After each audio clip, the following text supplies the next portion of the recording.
আসসালামু আলাইকুম বিসমিল্লাহির রহমানির রহিম। Welcome back to my channel cooking with Tasmim. কেমন আছেন সবাই? আশা করছি আল্লাহর অশেষ রহমতে খুবই ভালো আছেন। আজ আমি বাঁধাকপির এই মুচমুচে পাকোড়াটা শেয়ার করব, কোনো রকম ডিম, ময়দা, কর্নফ্লাওয়ার, বেসন ছাড়াই। তো প্লিজ ভিডিওটি না টেনে শেষ পর্যন্ত দেখবেন, আর সবাই ভিডিওটি দেখার শুরুতে একটা লাইক করে দিবেন।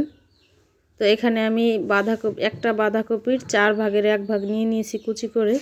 এটা আমি বটি দিয়ে কুচি করে নিয়েছি, আপনারা চাইলে ছুরি দিয়ে কুচি করে নিতে পারবেন। এবং আমি এখানে স্বাদমতো লবণ অ্যাড করে দিচ্ছি, দিয়ে এখন হাত দিয়ে ভালোভাবে একটু কচলে নেব। এতে করে বাঁধাকপির যে এক্সট্রা পানিটা থাকে ওইটা বের হয়ে যাবে।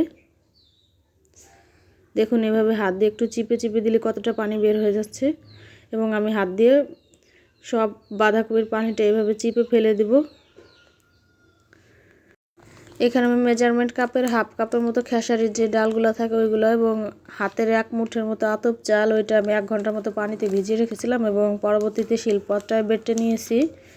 এবং এখানে আমি স্বাদমতো লবণ অ্যাড করলাম, দিয়ে দিলাম একটু হলুদের গুঁড়ি হাফ চা চামচের মতো, এবং মরিচের গুঁড়িও দিয়ে দিলাম হাফ চা চামচের মতো। এবং এখন অ্যাড করব কাঁচামরিচ কুচি এবং পেঁয়াজ কুচি।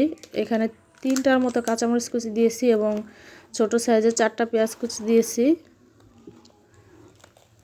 আগে থেকে চিপে রাখা সেই যে বাঁধাকপিটা ওইটা দিয়ে দিলাম।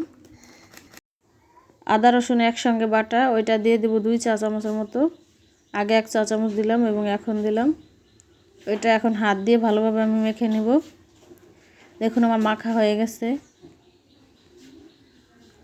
এখন আমি এটাকে ভাজতে চলে যাব। চুলায় আমি কিছুটা তেল গরম করে নিয়েছি, এটা 2 টেবিল চামচের মতো হবে আনুমানিক। এটা ভালোভাবে গরম হয়ে গেছে। এখন আমি ওইখান থেকে হাত দিয়ে পাকোড়ার শেপ দিয়ে দিচ্ছি।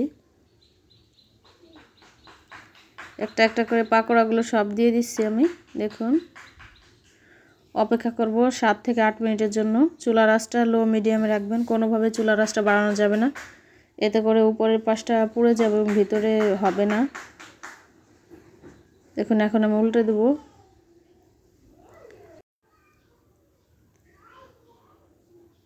তো দেখুন, আমার একটা সাইড হয়ে গেছে, আমি উল্টে দিলাম। অপেক্ষা করব ওই সাইডটা হয়ে যাওয়ার জন্য।